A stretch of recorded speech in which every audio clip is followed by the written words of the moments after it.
El problema es que en medio estaba yo. A un niño se le puede describir según sus miedos o sus entusiasmos. Enlistemos por separado sus monstruos y sus héroes y obtendremos dos caras de un mismo retrato. Esta dicotomía de entusiasmos y miedos, de monstruos y héroes, hace la composición integral de nuestras personalidades basadas en el mundo absolutamente dividido entre lo bueno y lo malo, lo positivo y lo negativo.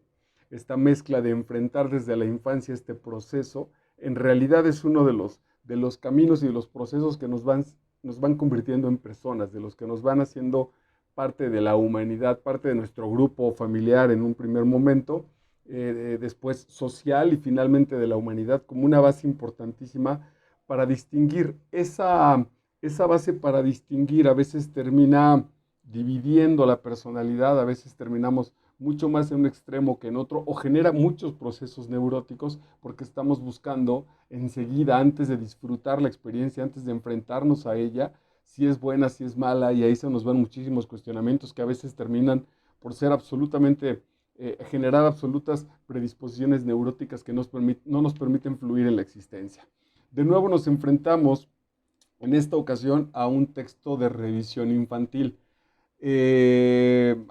autobiográfico, sin duda alguna, de parte del maestro Velasco, pero trabajado también con la fantasía y con las convenciones literarias que el Velasco es un maestrazo en ese proceso. Se trata de este que ves, a partir de un cuadro, una pintura que cuando Velasco es niño, un pintor se acerca a hacerle a su familia y a él en particular, y que pasa el tiempo y ese cuadro siempre está ahí presente en la sala, en la casa de los padres, y que él sale de casa de los padres, en realidad nunca le entusiasmó esta realización del cuadro, y pasado el tiempo, la adolescencia, posiblemente en una etapa adulta, regresa a ver ese cuadro y entonces Velasco se pregunta, ok, ¿quién es ese tipo que está ahí puesto en ese cuadro?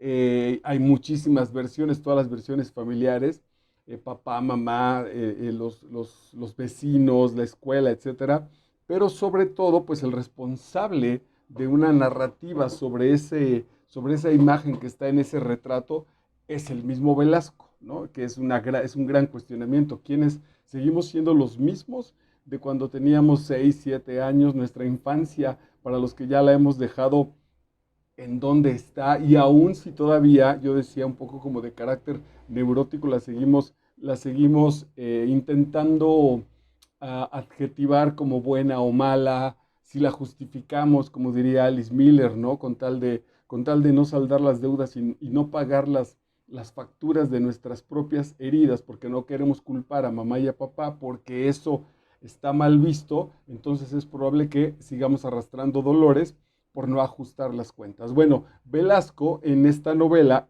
que ves, de carácter autobiográfico, hace un repaso de su niñez, mucho más cercano. El personaje es el mismo y el gran cuestionamiento de un gran autor es ese, él mismo es, con la distancia de lo que ya no soy y con la cercanía de que la historia, mi historia a la edad de la que sea, la que estés ahora, eh, tu circunstancia vital está afectada y está determinada por que fuiste, por que ves en ese retrato que en su momento fuimos cada uno de nosotros. Bueno, entonces Javier Velasco trabajará sus anécdotas, las cosas más importantes, sus temas que fueron formando su propia personalidad a partir de esa reflexión de ir al pasado, las cosas más valiosas de las que fue viviendo. Como gran autor que es, Velasco no va a dar ningún consejo, no pretende adornarse, no se hace el chistoso, sino pasará una revisión muy seria. eh, Ahorita lo vamos a leer en una de esas, con la mayor de las honestidades posibles, sin intentar adornarse nada, porque al final de cuentas él reflexiona que esa información que obtenga y que esa información que determine con respecto a que ves, a la descripción de ese cuadro que en su momento fue él, es importantísima porque será la que siga marcando su presente y sin duda alguna su futuro en la vida como tal. El maestro Velasco nació el 7 de noviembre de 1964, así que anda en los 58 años. Nació en la Ciudad de México y en este canal ya trabajamos su Diablo Guardián, que fue premio Alfaguara. Ay, no tengo el año, como la mejor novela de la editorial, El Diablo Guardián, que es un gran texto. Y también ya trabajamos La Edad de la Punzada, donde es muy similar a esto que vamos a ver en este que ves, pero en La Edad de la Punzada justo trabaja pues su adolescencia y la construcción del joven Velasco. Acá en este que ves estamos en un momento antes, en una etapa antes que será su niñez y su infancia, regida por esta división, ¿no? Por esta brutal cosa del bien y el mal, por esta serie de preguntas absurdas y estúpidas de la vida. ¿A quién quieres más, a tu papá o a tu mamá? ¿Eres de un apellido más que del otro? Etcétera, etcétera. Bueno, que son los cuestionamientos básicamente diría yo, naturales de un niño inteligente, de una niña o niño inteligente que quiere preguntarse por la vida y que ya se enfrenta a respuestas absurdas, estúpidas, nefastas, algunas bien intencionadas, pero que al final de cuentas no acaban de generar un concepto serio con respecto a la vida. Hay muchísimas cosas que resolver, pues, sobre el asunto de cómo educamos a los hijos, cómo los formamos, el contexto en el que los recibimos, etcétera, etcétera. Bueno, pues esa es la idea. Estos miedos y entusiasmos, estos monstruos y héroes intentarán, son dos caras de un mismo retrato, son dos partes de un mismo proceso. Vamos a seguir. Dice la siguiente nota que tomé.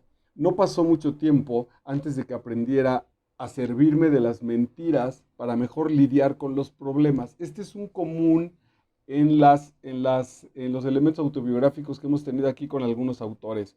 Quiero referirme de manera directa, lo acabamos de tener con apenas hace poquito con esta maestra, Este dolor no es mío, que creo que se llama. Ese es un texto más psicológico, sino con el niño que fuimos. Con el niño que fuimos lo acabamos de revisar y también me llevó ahora mismo al trabajo que también sobre su infancia tenemos con el maestro Guillermo Fadanelli, que es justo Fandelli.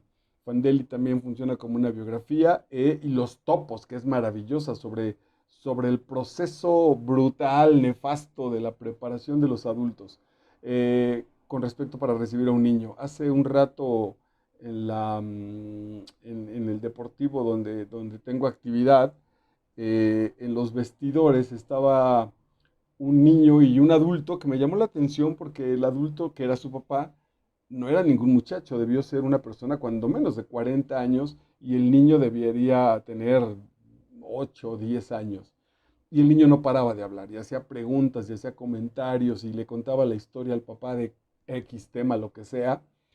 Eh, sí, sin parar, hasta yo mismo pensé, dije, cállate, escuincle, cállate, pues, pero bueno, no es el mío, no es mi responsabilidad. Y el papá optó, porque estaba una rola y el papá la estaba tarareando y entonces le dijo así francamente, sin un grito estruendoso, pero le dijo, cállate por favor, guarda silencio.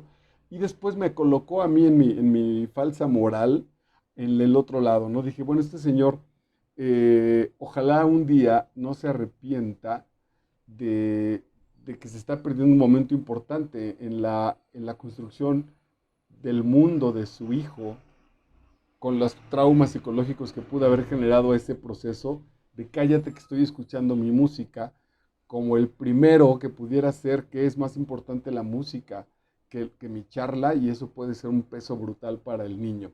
Y este cuadro a mí me llevó a concluir, y creo que no está chido hacer el juicio, tendría que haberlo soltado, pues que este hombre no está preparado para ser papá, sin duda alguna.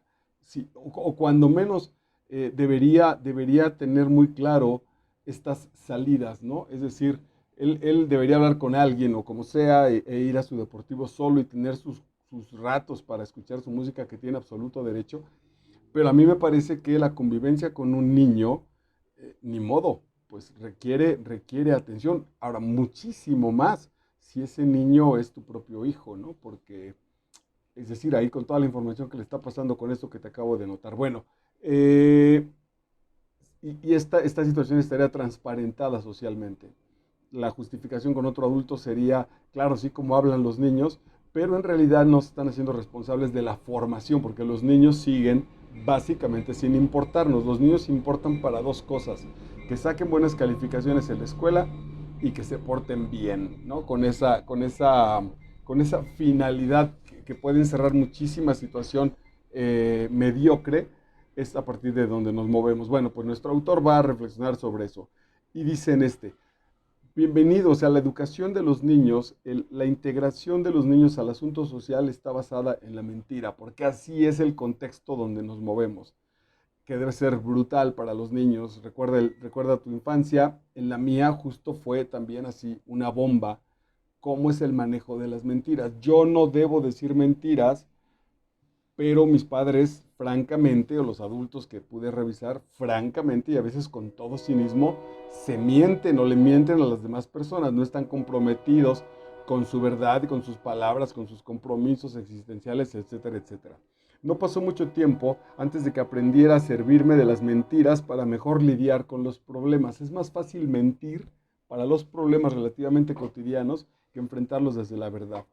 Si al final mis problemas no eran solubles, cuando menos serían adulterables. Él rápidamente se encontró este mecanismo y dijo, bueno, pues a mentir, venga, no hay problema. Prefieren esta situación tan relativamente cotidiana que afrontar las situaciones, pues que quizá de manera profunda, o la responsabilidad, como esto que te platico, de compartir el mundo con un niño. Uno a veces se agarra de los ogros pequeños para no ver entero al monstruo que está enfrente. Esta es brutal y maravillosa, de una gran sinceridad por otro lado. La niñez es el enfrentamiento con terribles monstruos, sin duda alguna. No solamente hablo, es decir, no me refiero solamente como a la fantasía como tal, al miedo de los fantasmas las personas que nos roben, o los ladrones, o la maldad del mundo que intentan proteger al niño para que no se entere de manera tan brutal de eso. Eh, bueno, pues esos miedos gigantescos que aparecen en la infancia, que no son otra cosa que la repetición de las conversaciones que nuestro contexto familiar nos da o nuestro contexto social nos da, son básicamente las mismas preguntas que hemos elaborado durante generaciones, y los niños particularmente en su honestidad terminarán por dar esos contextos, por dar las respuestas de lo que reciben, de lo que está a su alrededor. No hay de otra manera. Entonces dice, uno a veces se agarra de los ogros pequeños, de los pequeños demonicos ahí, de las pequeñas maldades que vamos cometiendo, para no ver entero al monstruo que está enfrente. Si entonces papá es un poco enojón, es mejor, o papá está enfermo cuando está crudo, por ejemplo, y mejor digo, papá está enfermo, papá tiene problemas y por eso se siente así, por eso reacciona así, frente al monstruazo brutal que pueda significar enterarnos papá no nos ama. Ayer apenas vi una escena de una película bien interesante, no sé si tiene traducción al español, pero creo que no, la dejaron así, se llama Ad Astra, y no sé, el autor solo sé que es y los dos están geniales, ay mira, Tommy Lee Jones y Brad Pitt. Tommy Lee Jones hace de padre de Brad Pitt. Es muy interesante la historia, tiene que ver con astronautas y bla, bla, bla. Y por encima o de fondo de todo esto científico, el personaje de Brad Pitt, que es el hijo, va en busca de su padre, que se fue hace muchísimo tiempo, y una distancia brutal. Lo va a buscar literalmente, como es del espacio a la peli, lo va a buscar a otro planeta. Y lo encuentra. Y el primer encuentro, el primer diálogo que tienen frontales, después de un montón de años, donde incluso Pitt, o el personaje de Brad Pitt, pensó que papá ya estaba muerto, lo primero que le dice el padre es, deberías haber entendido, que me da gusto encontrarte, pues, pero deberías haber entendido que mi salida de casa es porque no me importaron tu mamá y tú. Yo traigo otra meta, espero que la entiendas. Yo siempre he estado en la búsqueda de bla, bla, bla, lo que sea, por lo que fue este personaje, y le dice, entonces, te hubiera quedado claro, te hubieras ahorrado muchos problemas entendiendo eso. Y el otro, muy bien, por cierto, en la actuación, muy, muy bien, Pete le dice, lo sé, pero aún así te amo, papá. Aún así, con todo esto, con tu desprecio casi en algún sentido, con tu huida, con tu salida, con tu ausencia brutalmente densa, yo te amo. Es una gran escena. Además, nada puesto en melodrama, y muy esencial, pues, porque, híjole, a muchas ocasiones, en realidad, nuestra existencia como adultos no ha acabado de ser un reflejo de nuestras carencias o de nuestros anhelos que tuvimos en la niñez. Ok, sigue diciendo en su novela que ves el maestro Javier Velasco. Visto desde donde yo estaba, desde la perspectiva de la niñez, el golpe no era para él, sino para mí. Me daba tanto miedo llorar un día, así que estaba listo para abofetear a la primera imagen que osara parecerse a mi pesadilla. Es un niño más o menos crecidito ya, eh, y revienta violentamente a un compañero de su salón. Eh, Se enfrentan por cualquier tontería y el personaje de Velasco encuentra que reacciona brutalmente, absolutamente desmedido con lo que la situación requería. Y además asumiendo esto que dice el texto, me daba tanto miedo llorar, es decir, en lugar de la vulnerabilidad abrirse y llorar por lo que le hayan hecho, por lo que sea, llorar un día así, llorar como lloraba ese chamaco que sí se dejó tocar, que estaba listo para bofetear, para golpear, para generar violencia a la primera imagen que osara parecerse a mi pesadilla. La violencia de los niños, híjole, ahí me costó mucho trabajo porque en el contexto, en el contacto y por lo tanto en el contexto, en mi infancia con otras familias, en esa transparencia del trato, como todas las familias eran lo mismo, no había alguien que distinguiera o que cuando menos también de alguna manera tradujera para mí que el alrededor era muy tóxico, como las otras familias incluso en muchos sentidos estaban peor que la mía era bastante sufridora y la mía teníamos muchos problemas, había muchísimos problemas de carácter psicológico en mi entorno familiar y aún así podría reconocer con mi familia, con mis hermanos, conmigo, mis padres, que otras familias estaban peor. Entonces terminábamos como agradeciendo no estar tan peor. Pudimos estar peor que que otras familias de primos o de compadres, etcétera, etcétera. Eh, y entonces recuerdo particularmente dos niños, uno muy cercano, un primo mío, y otro de estos que terminas también llamándoles primos, pero en realidad pues, son los hijos de los compadres de mis padres, muy violentos, de características muy violentas, no conmigo, pero sí ante el mundo, ¿no? De travesuras muy, muy profundas, de retos, de enojos, de tristezas muy profundas, poco inteligentes, de muy poco manejo emocional, sino más bien de reventar, que al paso del tiempo, una vez convertidos en adultos, incluso en estos primeros pasillos acercándonos a lo que ya será nuestra etapa de adultez mayor, nada recompuestos, instalados todavía en, en esos monstruos, en esos terribles monstruos que no pudieron superar. No lo digo por juzgarlo, lo digo porque lo veo, lo digo por sus existencias como tal y por la distancia, ¿no? Muchos de ellos terminaron convirtiéndose radicalmente en lo que más odiaban, que era en la figura de sus padres, o se alejaron absolutamente de ese proceso, se comportaron al otro extremo de las conductas de sus padres, solteros empedernidos, solos, alcohólicos en otro sentido, con otros valores, pero que no son los valores generacionales, sino que fueron valores que tuvieron que ver con que la cuna, el primer jardín de infancia que fue nuestra familia, fueron experiencias muy dolorosas que han seguido marcando nuestra vida adulta y nuestra vida total. Entonces, la nota la decía porque estos niños, por ejemplo, ante agresiones, ante situaciones complicadas, reaccionaban muy, muy violentamente y no querían pegarle al otro niño, no querían pegarle a su primo, a sus enemigos ahí de la cuadra, de la colonia, querían pegarle al papá. Estaban muy dolidos, estaban muy resentidos con la vida sin tener un canal para liberarse de ese proceso.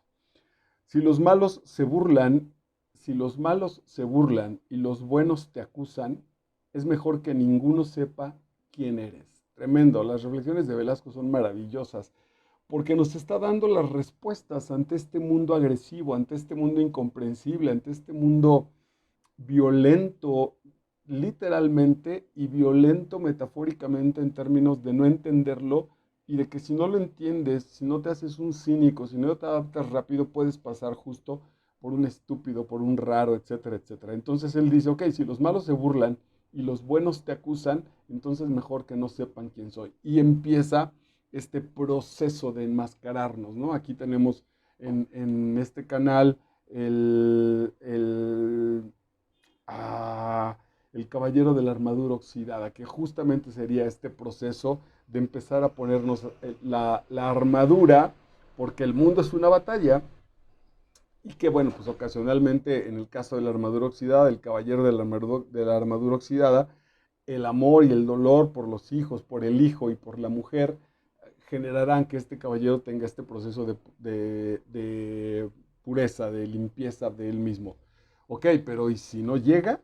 ¿Y si ese proceso no llega? Pues simplemente no llega, entonces estuvimos realmente condenados a una existencia tremenda, brutal, nefasta. Ellos no se caían bien. Algunos son chismosos como sus mamás. Otros se odian igual que sus mamás. Está hablando de la relación de los niños, cómo reflejamos el mundo de nuestros padres.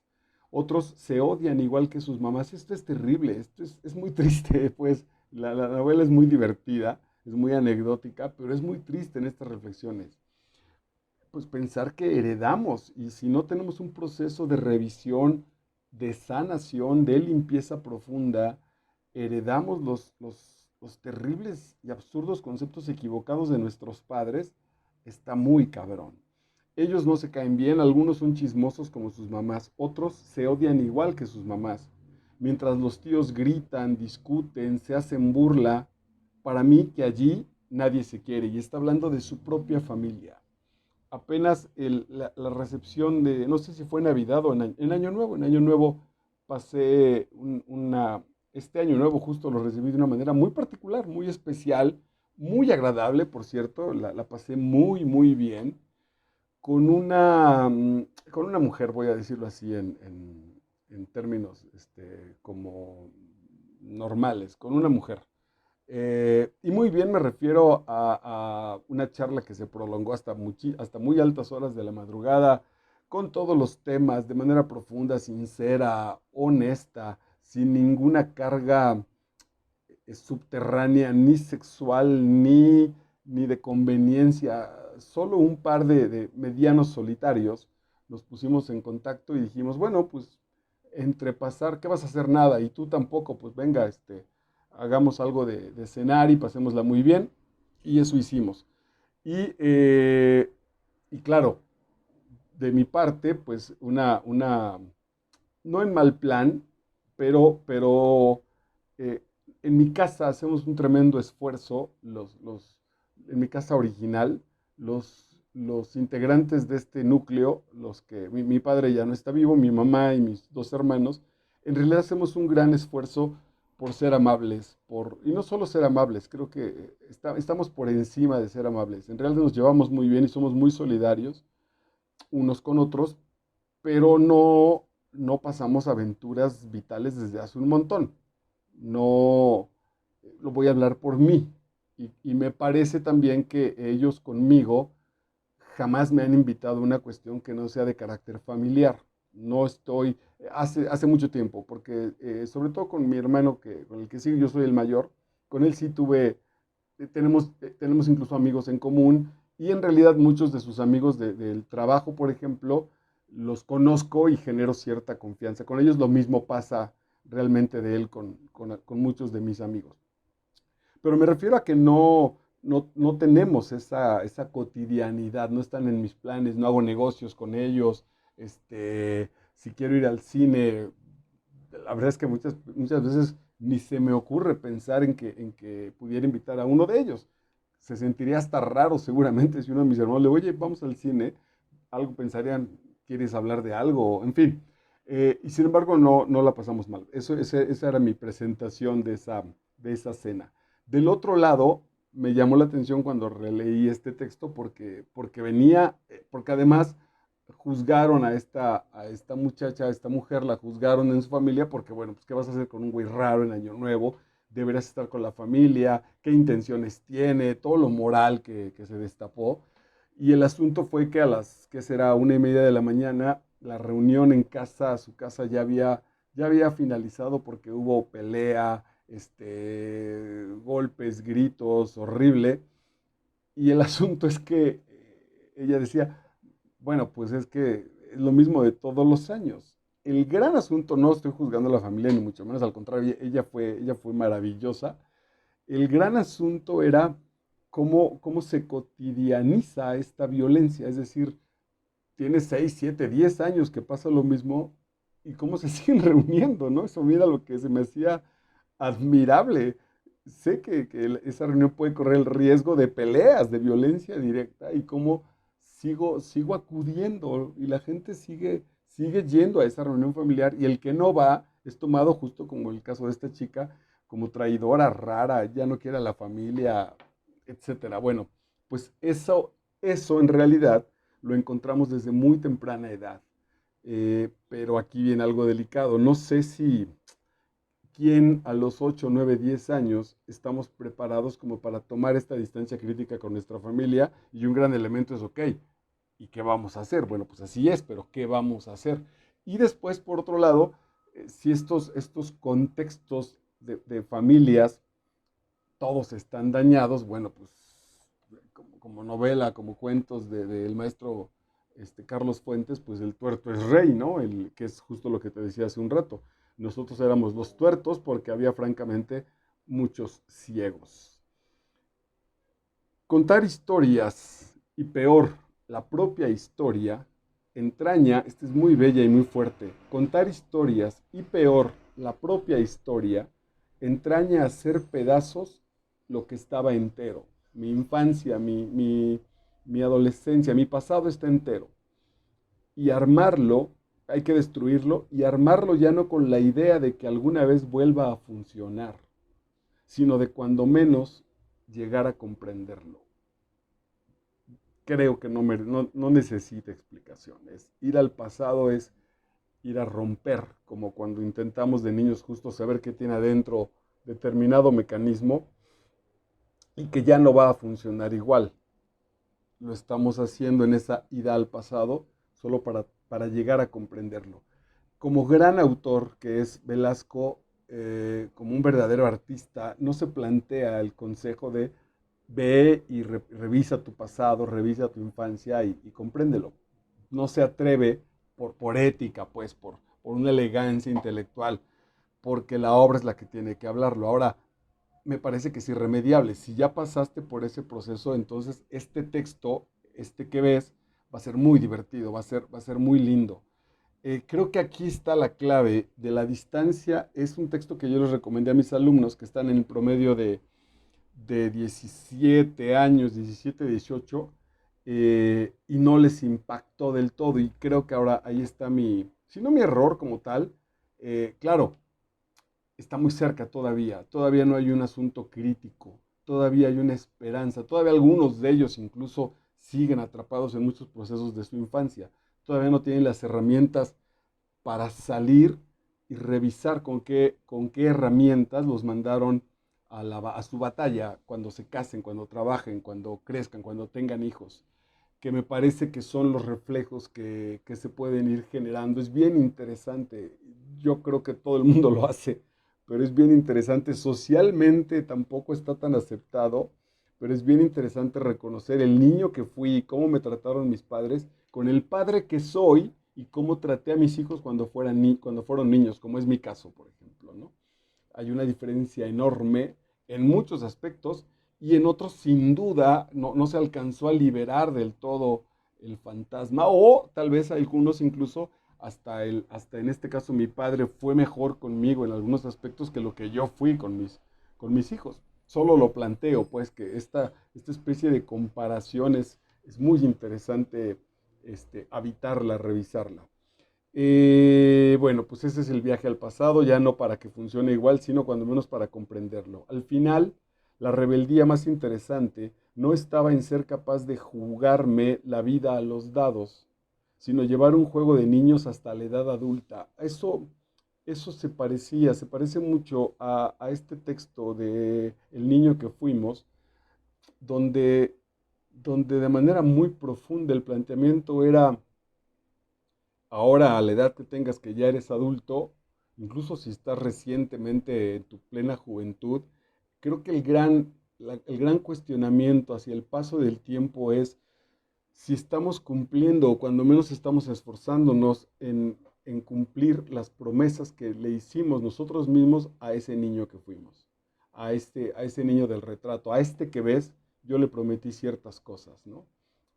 Lo he cumplido, sigo en ese proceso de intentarlo, o francamente lo solté y algún día vendrá esa factura y el niño me dirá: güey, quedamos en que íbamos a escalar el Popo, o íbamos a ser pilotos aviadores, o íbamos a estudiar biología marina.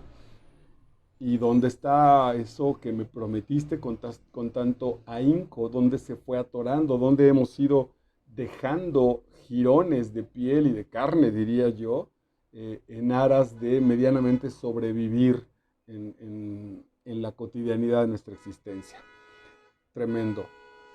Bueno, disculpa al niño neurótico que tiene ahí la prisa en la calle. Eh, Al final, la rebeldía más interesante no estaba en ser capaz de jugarme la vida a los dados, sino llevar un juego de niños hasta la edad adulta. No escuchar la campana del recreo y lanzarse a jugar por años a lo mismo. La reflexión de ese mundo infantil ahí está.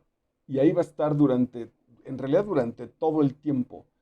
Es importantísimo generar el proceso psicológico para revisar cuántos de estos dolores en nuestra existencia normal siguen siendo atorones que traemos desde la infancia, por más básicos que puedan parecer.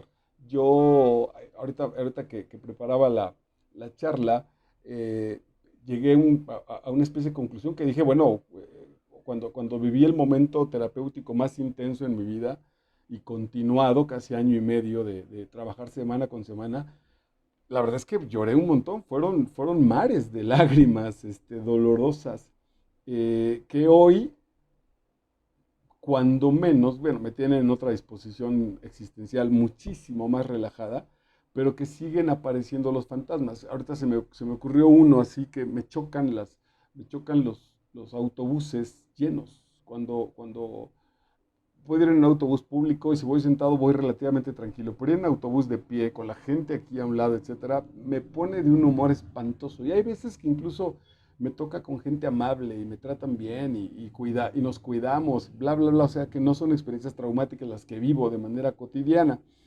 Tan es así que me atrevo a justo a retarlo, y a veces lo hago sin problema. Pero a muchas otras ocasiones he llegado tarde a mis compromisos porque no me subo al autobús que va relativamente lleno. Y tiene que ver con determinaciones de la infancia. Absolutamente. Todo tiene que ver. Lo he disfrazado, lo disfracé durante muchos años en mi vida. Con que no me gusta la gente, son muy nacos, el contacto, son groseros, cuidado, los choferes, lo que sea. Eh, Soy pobre, ese es muy importante, ¿no? Soy pobre. Ser pobre durante mi existencia fue una cosa brutal en términos existenciales. En mi casa se podía hacer cualquier cosa, relativamente éramos muy liberales, pero habría que, eso desde la infancia de mis padres, donde su pobreza llegó a tocar límites de miseria, era el gran pecado. O sea, nosotros, mis hermanos y yo, fuimos educados para no ser pobres. Tal vez no millonarios, ni se me escapó ahorita la palabra, como en esta sed de seguir creciendo, ambiciosos, pero estaba prohibido ser pobre, y no por fallarnos, sino porque era algo tremendamente horrible, o hubiera sido algo tremendamente horrible. Era un enorme fantasma. Y entonces, sin haber vivido yo en realidad nunca la pobreza, porque por más que cuando yo recién nací, pues me tocó o me bañaron en una tina de peltre, me parece que era, y dice mi madre que sí, que estábamos en un lugar que ella francamente la pasaba mal con respecto a morderse las uñas para el fin de quincena, y mi padre igual, y etcétera.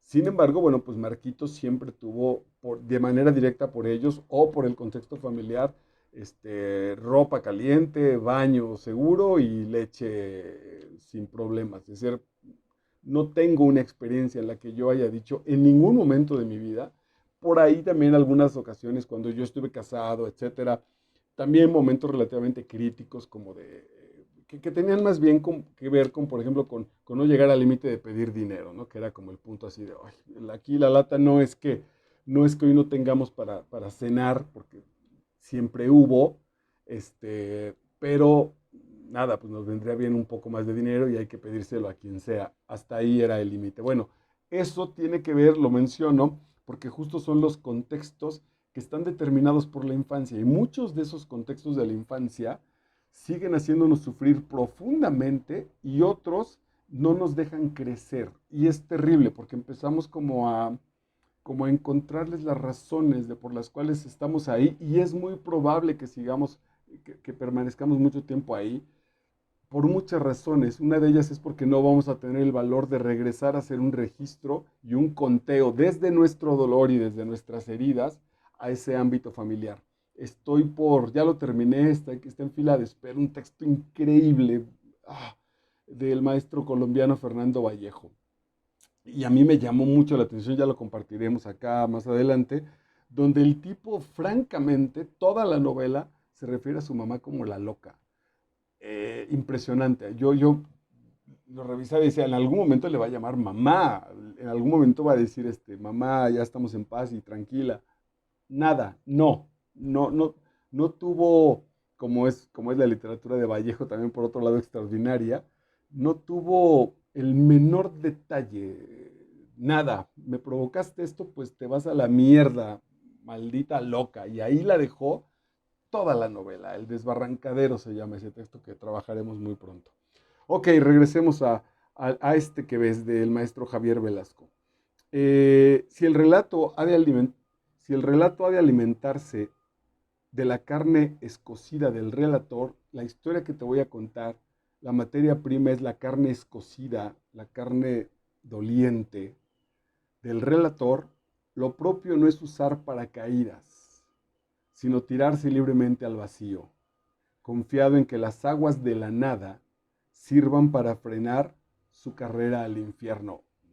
Maestrazo Velasco, además de que la frase está muy bien compuesta, es muy elegante, muy linda, en el fondo es una brutalidad de honestidad, pero diría aquí Alice Miller en el cuerpo nunca miente, es estas frases, esta verdad, esta manera de asumirla desde la adultez, el compromiso con el niño herido que tenemos o que fuimos, con este que ves ahí en ese retrato, es lo que permite la sanación, es lo que genera psicológicamente que ese niño vuelva, renazca, reviva, confíe y pare de joder con los cumplimientos para ver si algún día a mis 40, 50 años o más sigo complaciendo las cosas para que mi mamá esté orgullosa, para que mi papá, aunque esté en la tumba desde allá o desde el cielo, pueda por fin determinar que está muy orgulloso de lo que hice.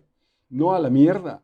Tiene que ver conmigo y tiene que ver con estos procesos de compromiso con los que yo juego para mí. En otras entregas te decía, pues con esa colección de 6 carritos que están allí en esa ventana, que ya no son para el sobrino ni para el hijo que viene, son absolutamente para mí, para el Marco, anhelante, para ese niño que decía ir al súper y comprarme un pinche carrito sería lo mejor que me pasaría en estos 15 días, y que no se conseguía, y este Marco estudiaba, sacaba buenas calificaciones, se comportaba, era buen muchacho, etcétera, etcétera, y no había manera de reconocimiento con 10 pesos que costaban hace años para esa madre. Bueno, pues hoy sí lo hay sin que este niño tenga que hacer nada, porque también eso es muy importante como proceso de liberación. Ahora no le pido que me apoye, que esté divertido, que se porte bien, que sostenga. Güey, no, no tienes que hacer nada. Solo me acordé de ti y ahí está para tu colección. Si el relato ha de alimentarse de la carne escocida del relator, si vamos a poner la vida en nuestra obra, lo propio no es usar paracaídas, a la mierda con las defensas, sino tirarse libremente al vacío, confiando en que las aguas de la nada, eso es muy bello, en que no hay una red, no hay un agua suave que nos vaya a cobijar la caída, confiando en que las aguas de la nada sirvan para frenar su carrera al infierno, ir a repasar nuestra niñez, en muchos casos, es un proceso infernal, sin duda alguna. No importa lo que quiera ni lo que haya querido. Escribo obedeciendo no sé a qué ni a quién. Son las reglas del juego. Aquí tampoco hay señalización, esto es muy bonito, es el proceso de ir al pasado. Voy detrás de las llamas que encendí sin querer y no supe apagar. Tal vez porque sin ellos o sin ellas, sin las llamas y el amor, sin ellos en la vida y el amor y el juego, todo habrían sido insoportablemente pequeños. Incendiamos avivamos estas llamas y las aumentamos para llamar la atención de nuestro camino en la existencia. Justo hace un ratillo pensaba también en que hay un viejo amigo que en la infancia me hizo un paro, un compadre de mis padres, que me hizo un paro enorme de manera existencial, enorme, enorme. Y hace muy poco que nos volvimos a encontrar, se lo agradecí de corazón. Eh, y nada, pues nos conmovimos ambos, pero somos personas muy diferentes. En realidad, pues era amigo, es amigo de mis padres, de mi mamá ahora, pues es su compadre, pero no conmigo. Y entonces es interesante porque es buena persona y ahora él está como buscándome y creo yo que te siente un cariño muy sincero por el resto de la familia, pero es interesante, puedes reconocer cómo en realidad él fue amigo de mi padre, pues su compadre, brothers, como yo tengo ahora los míos. Es interesantísimo este proceso de la vida. No importa pues en qué, cómo lo acomodemos, a mí me parece que el gran mensaje de este que ves y del proceso de la infancia es que hay que sernos fieles a nosotros como entidades, y sobre todo yo ahora, cada que puedo, me siento muy agradecido con el niño que fui, con el adolescente que fui, porque en su integridad, en su valor, en su inteligencia emocional para zafarse de un resto de cosas brutales que me tendrían hoy, mi camino según la infancia y la juventud que viví, estaba a nada pues de otros contextos. ¿Qué va con estar generando un canal para hablar de literatura o de escribir y etcétera? Nada, no, seguro no hubiera sido nada extraño haber muerto hace 10 15 años, engañar a la esposa, ser un alcohólico, que mis hijos me odiaran, a nada. En realidad eh, todavía siento como el, el vértigo de lo que pudo haber sido. No está, no estará, y eso me maravilla, pero alcanzo a sentir el vientecillo de la profundidad del barranco, del desbarrancadero, diría Vallejo, de lo que pudo haber sido otra existencia, de dónde pude haber estado sin la fortaleza de ese niño y de ese adolescente que habría que hacerles un monumento existencial de agradecimiento para que hoy pueda gozar de esta tranquilidad, de esta paz, de este gozo de leer mis textos y compartirlos públicamente con ustedes. Ok, voy a cerrar este que ves del maestro Javier Velasco. No soporto la idea de hacerme grande ahora, solo porque es la hora de terminar la historia, porque la novela se está acabando. Y además uno escribe justo para pelear contra lo insoportable. Está muy lindo. Uno escribe justo para pelear contra lo insoportable. La escritura, la lectura, el proceso del arte, como esta arma, como el arma que nos da fortaleza para enfrentar la batalla de los monstruos de los que ya habló Velasco hace un rato. Vuelvo pues al retrato, que sea él quien termine lo que él mismo empezó. Muy bonito. Los retratos nos miran a nosotros más de lo que nosotros los miramos a ellos. Me acordé también de La Sociedad de los Poetas Muertos, otra peli bien interesante, cuando el maestrazo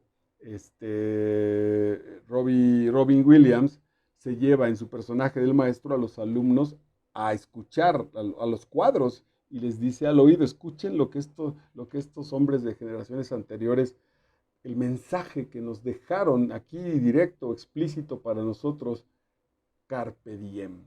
Y creo que también sería un buen cierre para este final de nuestro espléndido texto. Es una novela que te va a encantar si no la has leído, y si ya pasaste por ahí, bueno, pues bienvenido, ojalá te haya servido esta reflexión, que este que ves es un proceso que él emprende y que por lo tanto nosotros también como reflejo, como lectores de esa novela, podríamos establecer para el rescate de nuestra niñez, lanzarnos a ese vacío, a esas aguas vacías, con la confianza